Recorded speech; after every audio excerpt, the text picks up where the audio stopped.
time for the Worldwide Show with your man, KD, a.k.a. Handyman, a.k.a. the Automaker, a.k.a. Clay Davis, a.k.a.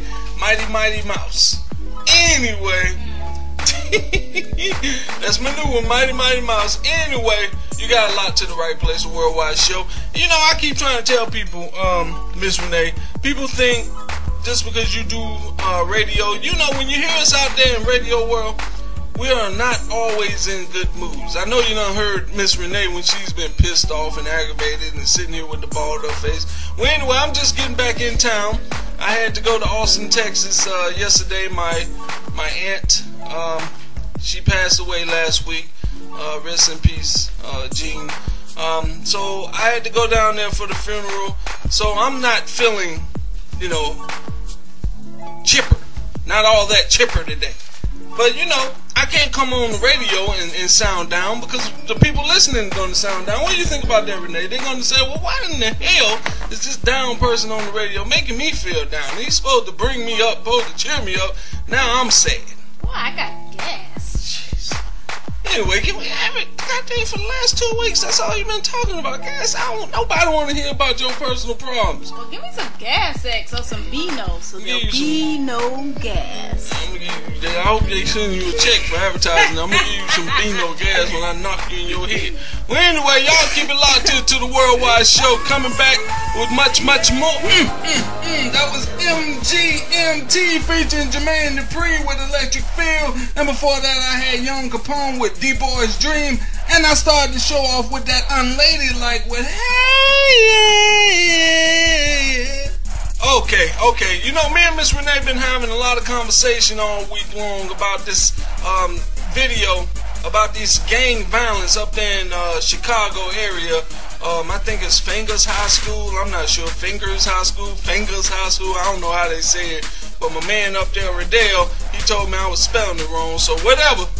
You know, this kid got killed. He got murdered walking home from school, because you got to pass through this area where these two gang rivals, they always meet up and fight. Now, one good thing I'm going to say about this, if you can say it's a good thing about it, they don't bring any knives, they don't bring any guns, so they're not shooting and stabbing each other, but they do pick up whatever they can find and hit the other gang member with it. So they all going bare knuckle fighting. I will give it to him for that. But this one kid got hit because he got killed. I'm sorry. Because he got hit in the head with this wooden 2x4 or 4x9 or 20x6. And he fell down, and then 20 of the other gang members just stomped him to death. Anyway, he was murdered at that, and he died. And Miss Renee was having a conversation with our son about it. Why don't you tell these people about the conversation you had with Mr. Isaiah? Well, we were listening to another station, and they were wanting the public to call in and just, you know, give comments about where they think these kids get the attitude. They just have no regard for life. They just act like animals, cannibals. They're emotionless. They're conscienceless. You know, what makes these kids feel like they can just do this and have the parents just giving up and let them loose in society like little pit bulls? So, you know, they wanted to say, should the parents be held accountable, the parents of the children, of the teenagers that murdered this boy, should they be held accountable for their children's crime? They're 16 and 17. I'm like, no, after 12, no, the parents should not be held responsible. That teenager knows right from wrong, should be held accountable for their own crimes, and be punished to the fullest effect, just as though an adult would.